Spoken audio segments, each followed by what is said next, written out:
Assalamu alaikum dear students, I am Anjum Shafiq, your biology teacher for MD-CAT, and today I am going to discuss the most important, the adrenal gland. So let's move on.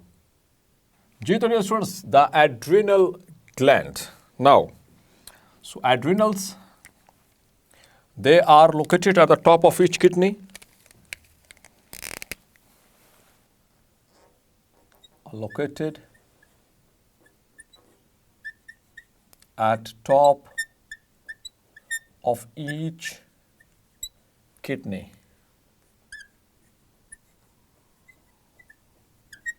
तो kidney के लिए हम word इस्तेमाल करते हैं renals. So it lies besides the renal, इसलिए इसे कहते हैं adrenal, besides the kidneys. So at the top of each kidney and usually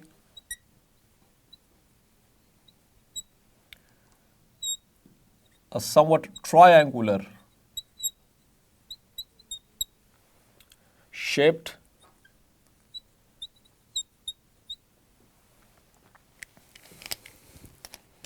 so let's have a look. So this is a kidney.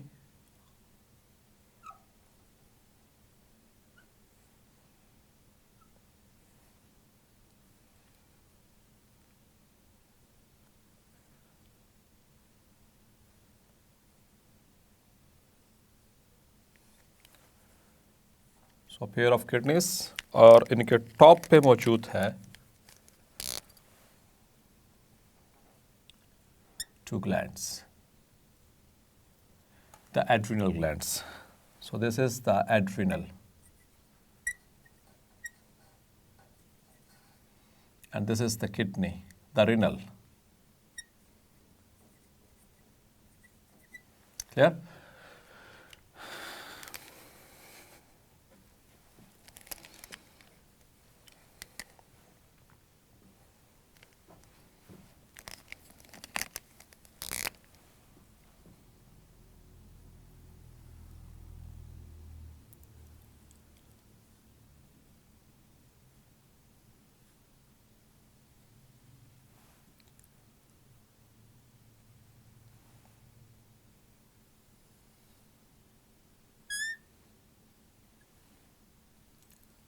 इसकी दो major layers, जैसे kidney की दो layers थी. आउटर को रिनल कॉर्टेक्स कहते हैं, इनर को रिनल मेडल्ला कहते हैं. इस तरह की भी दो ही लेयर्स हैं.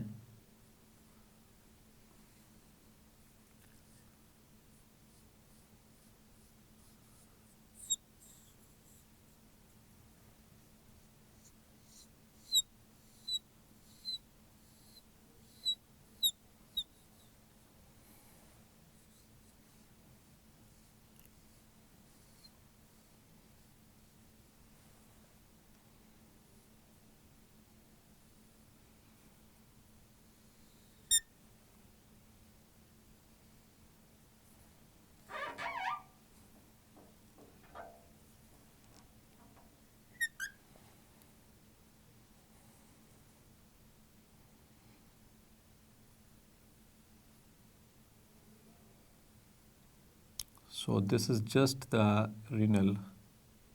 adrenal cortex. उसकी तीन लेयर्स. एड्रिनल कॉर्टेक्स के आगे तीन लेयर्स हैं और उसके अंदर मौजूद है, दिस इज एड्रिनल मेडल्ला.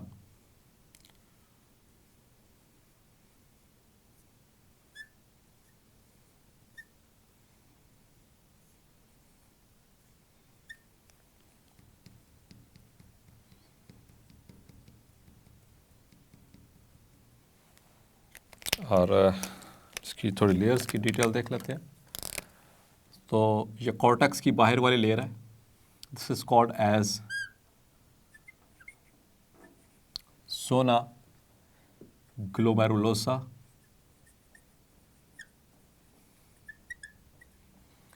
और उसके नीचे ये in middle layer, this is सोना fasciculata. और सबसे inner, this is zona reticularis.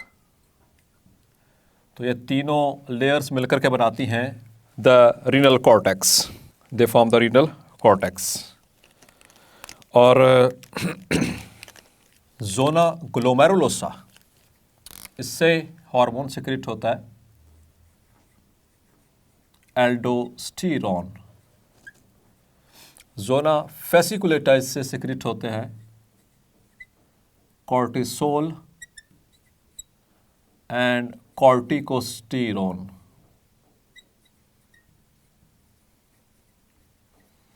और जो सबसे इनर मोस्ट लेयर है दैट इज जोना रेटिकुलरिस, यहाँ से सिक्रेट होते हैं एंड्रोजेंस, मतलब कि the sex hormone which is testosterone. Clear? तो याद रखना है ग्लोमेरुलोसा दैट इज आउटर, और zona fasciculata it is the middle, while the zona reticularis it is the inner most layer of the renal cortex। ये तीनों मिलके क्या बना रही हैं? Renal cortex. और उसके अंदर मौजूद हैं this one is the adrenal medulla, this is adrenal medulla. Clear? और this is adrenal cortex. So these three, they constitute the adrenal cortex। उसके आगे ये तीन सब लेयर्स। अब एड्रिनल मेडल्ला यहाँ से दो इंपॉर्टेंट हार्मोन सिक्रीट हो रहे हैं। Number one is adrenaline, also called epinephrine,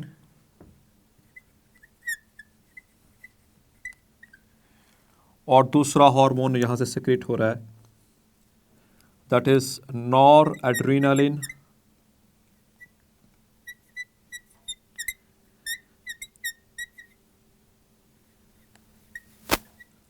और also called as norepinephrine।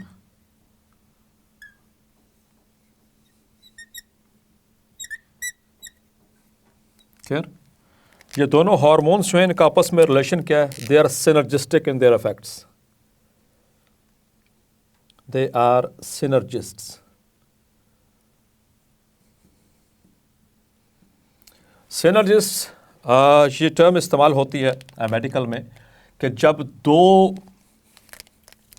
when two compounds वो एक ही इफेक्ट, सेम इफेक्ट प्रोड्यूस करने में एक दूसरे को हेल्प आउट कर रहे हों, इंडिविजुअल इफेक्ट उनका वो इतना ज़्यादा ना हो, लेकिन जब वो कंबाइंड फॉर्म में इफेक्ट करें तो उनका एक ग्रेटर एफिकेसी के साथ उस इफेक्ट को बढ़ा सकें। So this is called a synergistic effect. Clear?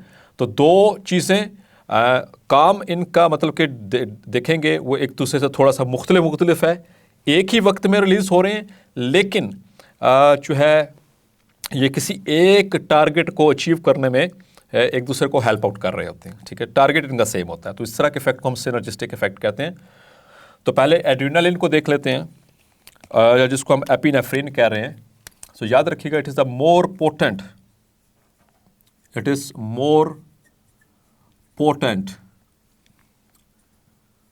Stimulator of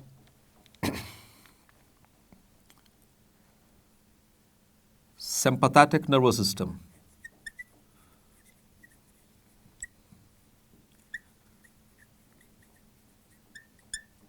dear students, यहाँ पर एड्रेनल मेडल्ला के अंदर कुछ मॉडिफाइड गैंग्लियोनिक न्यूरॉन्स होते हैं, गैंग्लिया होते हैं, जिसके उसमें मॉडिफाइड न्यूरॉन्स होंगे जो सेक्रेट करेंगे इन दो हार्मोन्स को। और आपको याद होगा ये दोनों न्यूरोट्रांसमीटर्स के तौर पर भी एक्ट कर रहे होते हैं, लेकिन यहाँ पर outside the CNS they act as the hormones।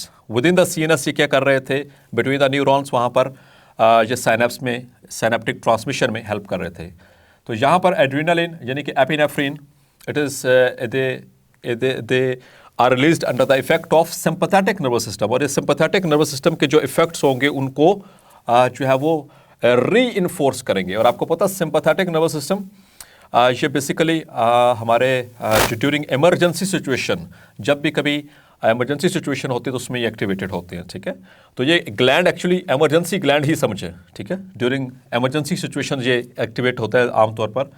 So they produce the fight and fright response, clear. और ये दोनों हार्मोन्स मिलकर के क्या करते हैं, दे री enforce effects of sympathetic nervous system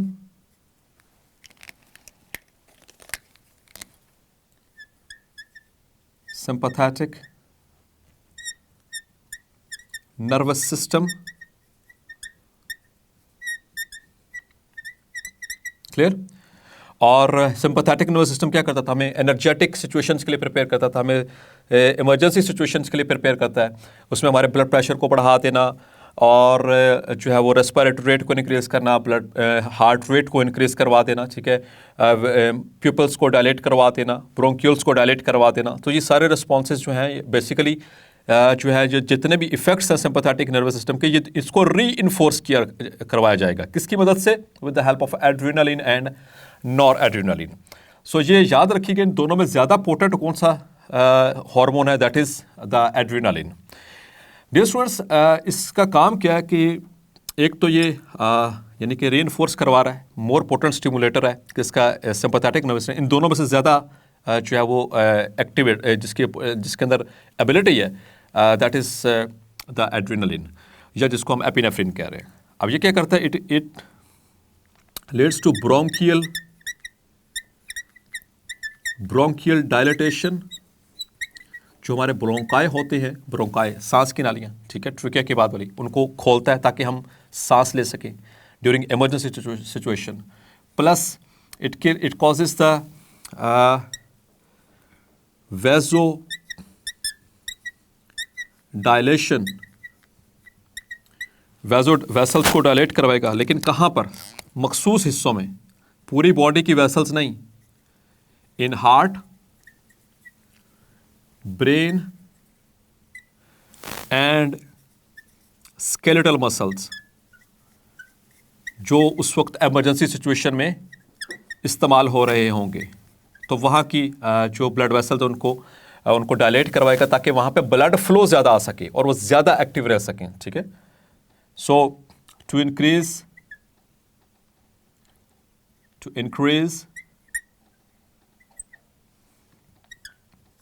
blood flow, यहाँ का ब्लड फ्लो बढ़ाया जाएगा, ठीक है, यहाँ का ब्लड फ्लो बढ़ाया जाएगा। और जो नॉर एड्रेनालिन है, अब उसका क्या काम है, ये वैजो कंस्ट्रिक्शन करवाता है, वैजो कंस्ट्रिक्शन। लेकिन कहाँ की vasoconstriction, of peripheral blood vessels. That is एक तो डाइजेस्टिव सिस्टम की, क्योंकि आपको पता है जब सिंपैथेटिक नर्वस सिस्टम एक्टिवेट होता है तो डाइजेशन को रोक दिया जाता है, तो वहाँ की ब्लड वेसल्स की वैजो कंस्ट्रिक्शन करवाई जाएगी। डाइजेस्टिव सिस्टम, इसके अलावा to the vasoconstriction of the other parts, ठीक है, जैसे कि इसी एरिया के करीब करीब जितने भी हैं जो हमारे रीजन द स्मूथ मसल्स, उनकी भी वैजो कंस्ट्रिक्शन करवाई जाएगी। Ultimately it leads to increased blood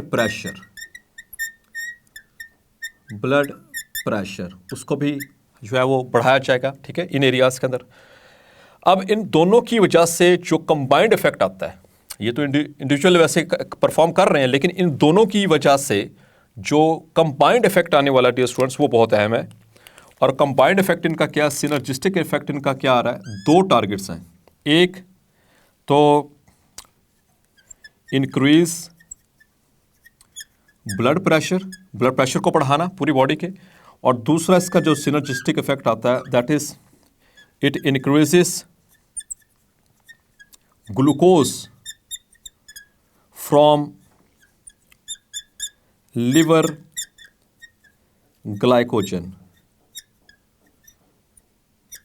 मतलब कि ग्लूकोजेनेसिस को ये सपोर्ट करेंगे। ठीक है, तो ग्लूकोजेनेसिस क्या होती है? ग्लाइकोजन को तोड़ के ग्लूकोज में कन्वर्ट करना, क्योंकि इस इमरजेंसी सिचुएशन में जो एनर्जी की डिमांड्स हैं उनको पूरा किया जा सके। क्लियर? अब डियर स्टूडेंट्स, अगर अब आते हैं इसी की एड्रिनल मेडुला, इन दोनों हार्मोन्स की। अच्छा, आपको याद है ना, इन दोनों हार्मोन्स को कलेक्टिवली कैटेकोलामाइंस भी कहते हैं, याद रखिएगा। ठीक है, हार्मोन्स की क्लासिफिकेशन में हमने पढ़ा था। अब इन दोनों की डेफिशिएंसी और ओवर सिक्रीशन और अंडर सिक्रीशन की बात भी कर लेते हैं। ये तो नॉर्मल की बात होगी। सो इट्स ओवर सिक्रीशन, इन दोनों हार्मोन्स की अगर ओवर सिक्रीशन हो तो ये काम क्या कर रहे थे? वक्ती तौर पर during emergency situation blood pressure को बढ़ा रहे थे, ग्लूकोज को बढ़ा रहे थे। सो इससे क्या होगा? Its over secretion leads to permanent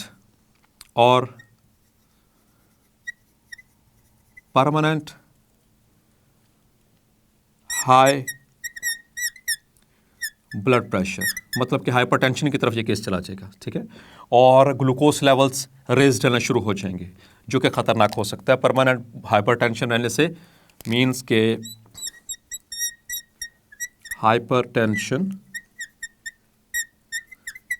hypertension रहेगी तो ब्लड वेसल्स जो है वो वीक हो सकती हैं। हार्ट के ऊपर क्योंकि प्रेशर लोड पड़ेगा तो हार्ट फेलियर हो सकता है। ठीक है, और अगर इसकी हो अंडर सेक्रीशन, इन दोनों की under secretion, so the person will be unable to cope the emergency situations. The person will B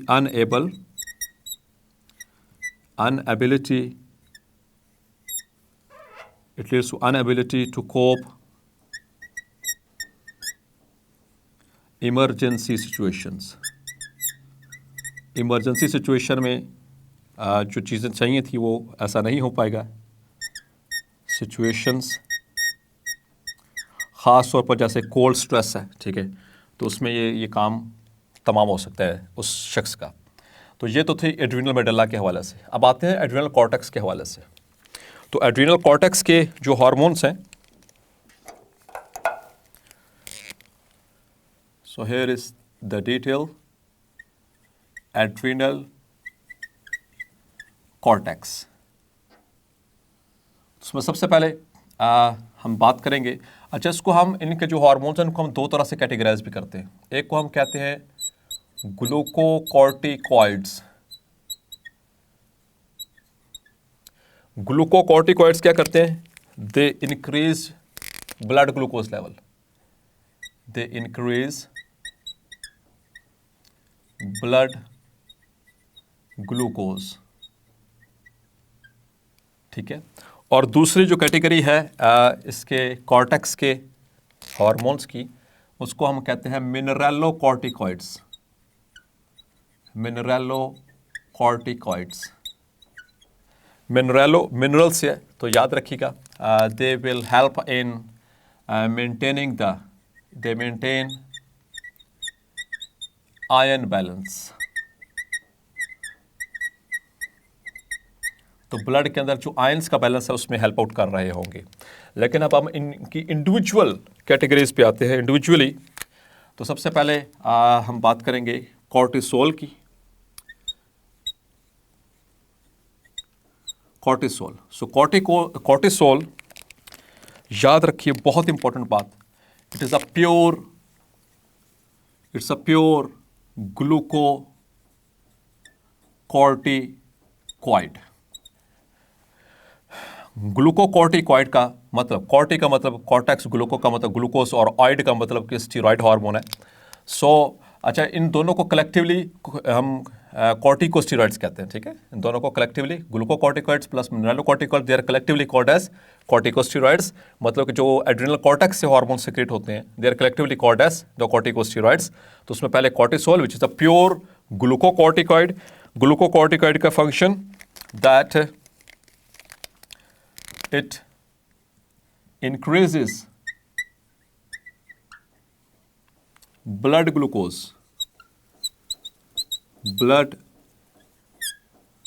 glucose levels. तो आप सोच रहे होंगे कि ब्लड ग्लूकोज लेवल तो ग्लूकागॉन भी इंक्रीज करता है, जो कि अल्फा सेल्फ ऑफ पैनक्रियास से रिलीज सिक्रेट होता है। तो लेकिन डियर स्टूडेंट, दोनों में फ़र्क है।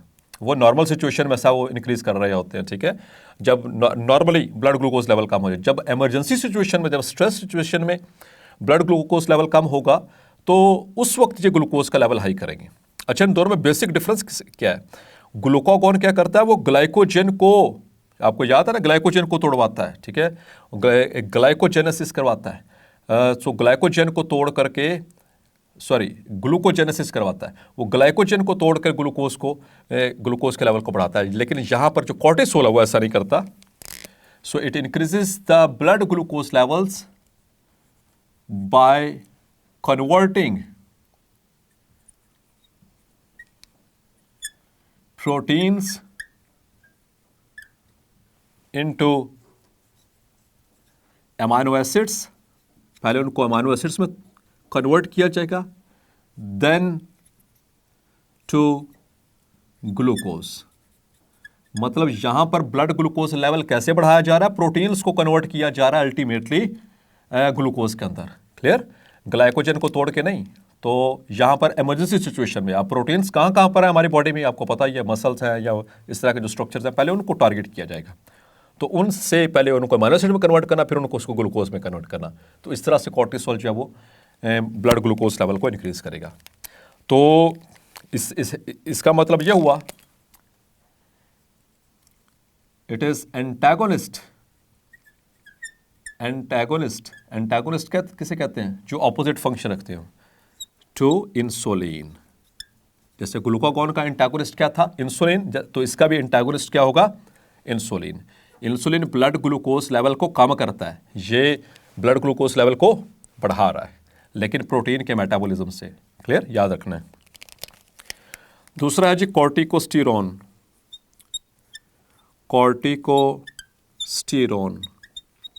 Corticosterone it is glucocorticoid.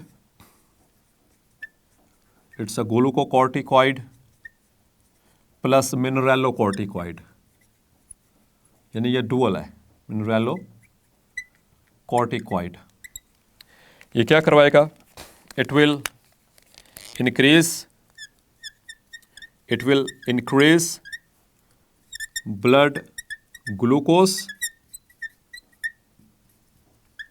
Plus it will maintain iron balance as a mineralocorticoid. Clear? So that is the corticosterone, cortisol. उसके बाद एल्डोस्टेरोन। तो याद रखिएगा, aldosterone it's a pure mineral corticoid. Mineralocorticoid.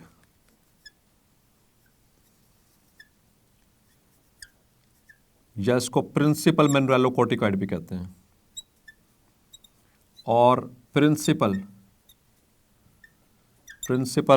Mineralocorticoid.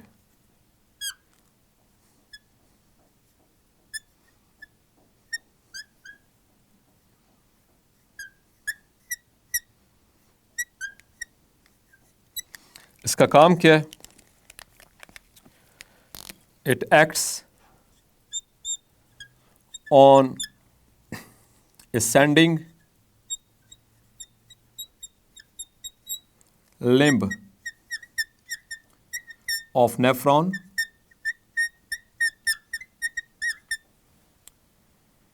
and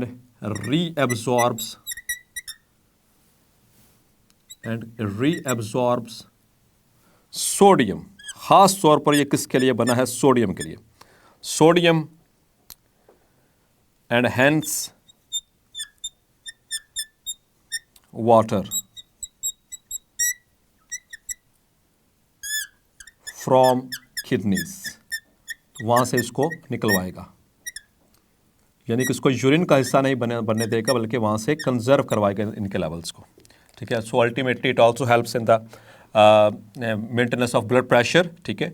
उसको RAA सिस्टम कहते हैं, इंशाल्लाह जो आप मेडिकल कॉलेज के फर्स्ट प्रॉफ में पढ़ेंगे, रेनिन, एंजियोटेंसिन, एल्डोस्टेरोन सिस्टम। तो ये 3 हार्मोन्स मिलकर के क्या करते हैं, आपके ब्लड प्रेशर को मेंटेन कर रहे होते हैं, ठीक है।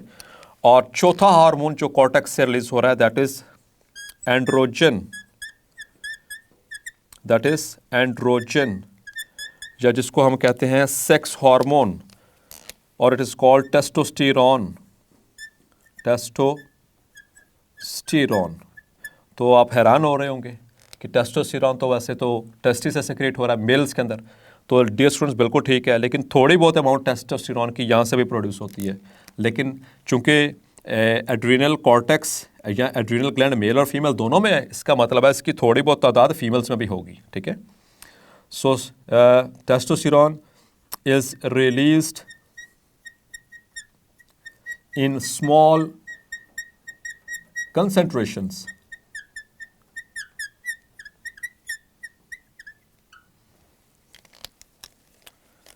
in both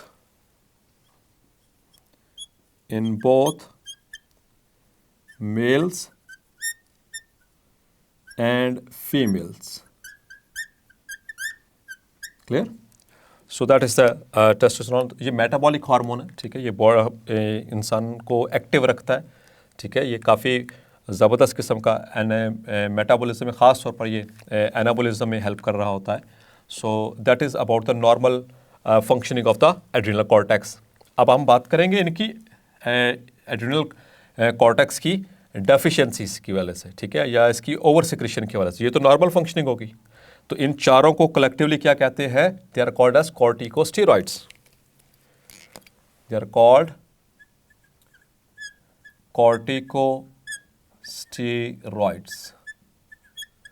clear? इन चारों को कलेक्टिवली कह रहे हैं।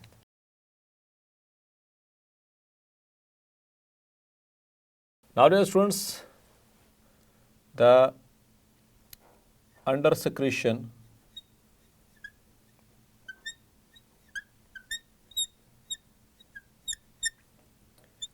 of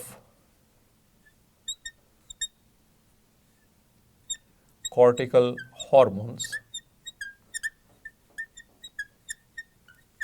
तो जब भी अंडर सिक्रेशन होगी it will lead to a disease. It leads to Addison's disease.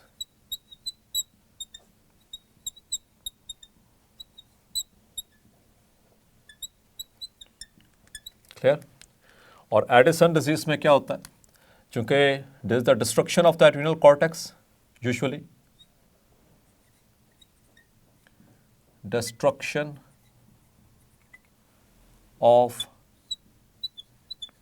Adrenal cortex, जिसकी वजह से ये जो कॉर्टिकल हार्मोन्स हैं वो सही तरह वो प्रोड्यूस नहीं हो पा रहे होंगे नॉर्मल अमाउंट्स में। So its under secretion leads to Addison's disease. So it is characterized by muscle weakness. Muscles बहुत वीक हो जाएंगे, मतलब कि इतनी वीकनेस होती है जिसमें बहुत ही ज़्यादा प्रोनाउंस्ड फटीग, ठीक है, मूव करने में भी प्रॉब्लम हो रही होती है। So muscle weakness and also it leads to the loss of salts from body। इसकी वजह से क्या होगा, सॉल्ट लॉस होंगे तो उसके साथ वाटर भी लॉस होगा। So it will lead to dehydration. Dehydration होगी, साथ में देयर विल बी फटीग, और फटीग कोई छोटे दर्जे की नहीं, मतलब थकावट छोटे दर्जे की नहीं, बहुत ज़्यादा सीवियर वीकनेस, ठीक है। And bronze pigmentation.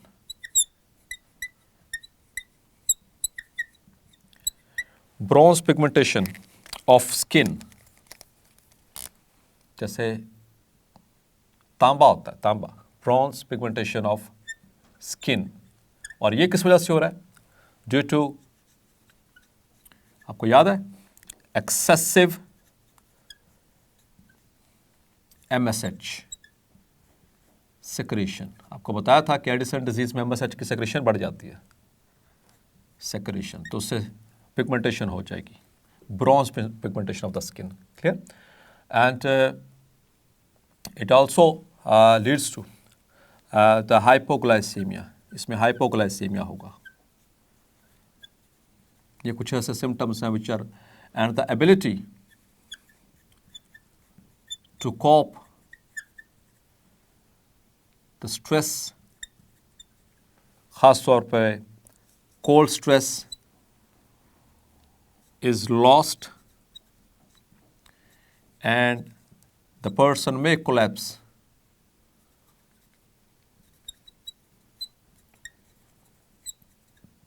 to death, इससे मौत भी हो सकती है।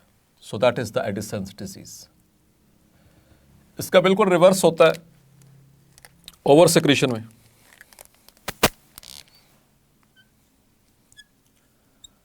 The over secretion of cortical hormones,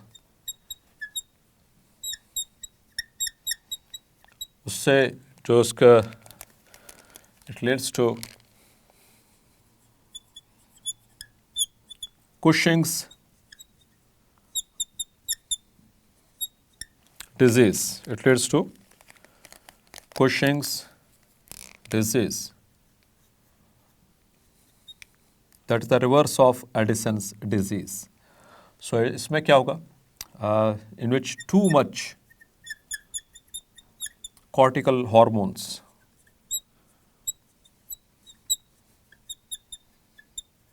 produced. और डियर स्टूडेंट्स, आपको पता है कि जो नॉर्मली ये कॉर्टिकल हार्मोन्स क्या कर रहे थे, ग्लूकोज को बढ़ा रहे थे, कैसे प्रोटीन का मेटाबॉलिज्म करवा के। तो इसमें भी क्या होगा, there will be excessive protein breakdown. उसकी वजह से क्या होगा कि जो एक्सट्रीमिटीज हैं, ये यानी कि हमारे अपर लिम्ब और lower limb, extremities extremely thin, muscle wastage होने जाने की वजह से extremely thin due to muscle wastage, क्योंकि एक्सेसिव वो ज़्यादा से ज़्यादा ग्लूकोज बनवाई जा रही है, किससे, प्रोटीन का मेटाबॉलिज्म करवा के। तो प्रोटीन के जो प्रोटीन्स हैं, जब ये इनको कन्वर्ट किया जाएगा इनटू ग्लूकोज, तो ये मसल वेस्टेज स्टार्ट हो जाएगी, ठीक है। लेकिन इसमें साथ ही साथ में चूंकि ग्लूकोज, प्रोटीन को तोड़ के ग्लूकोज बनवाई जा रही है, so it will lead to hyperglycaemia. वहाँ पर हाइपोग्लाइसीमिया हो रहा था, यहाँ पर हाइपरग्लाइसीमिया हो जाएगा, मतलब कि वो डायबिटीज़ जैसे सिम्टम्स आना शुरू हो सकते हैं, ठीक है। प्लस यहाँ पर there was the loss of the salts, यहाँ पर there is retention of salts. तो जहाँ सॉल्ट्स होंगे वहीं पर पानी होगा, वहाँ पर सॉल्ट्स लॉस हो रहे थे तो वाटर लॉस हो रहा था, उसकी वजह से डिहाइड्रेशन हो रही थी। यहाँ पर सॉल्ट्स रिटेन हो रहे हैं, so it leads to retention of water.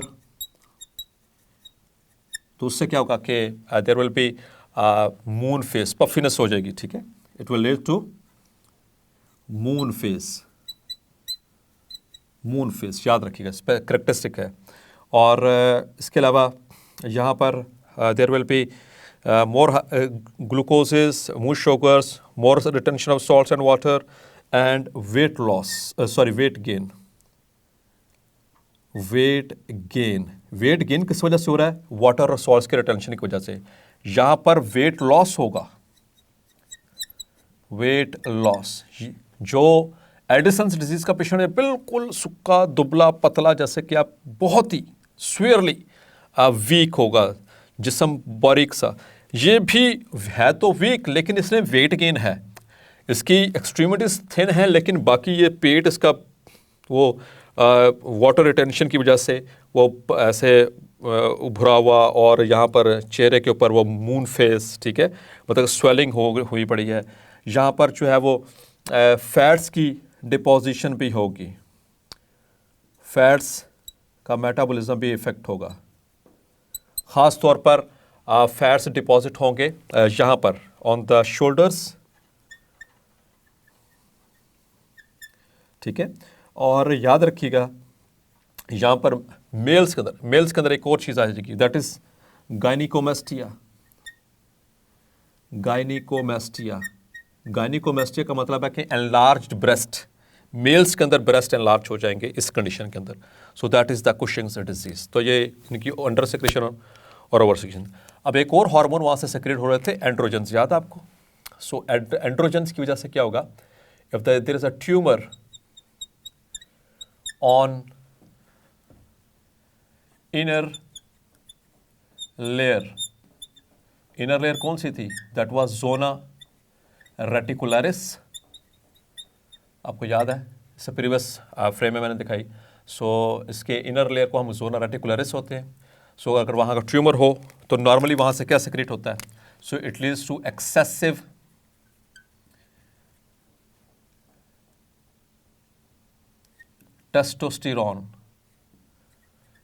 Testosterone production.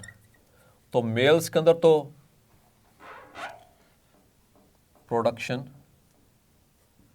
Mails के अंदर तो शायद ये इतना नुकसान ना पहुंचा सके, लेकिन फीमेल्स में क्या होगा, इन फीमेल्स जो कि है वैसे रेयर ही ये disorder, but in females it leads to male characteristics, मतलब कि जो मेल सेकेंडरी सेक्सुअल करेक्टरिस्टिक्स हैं। कौन से सेकेंडरी सेक्सुअल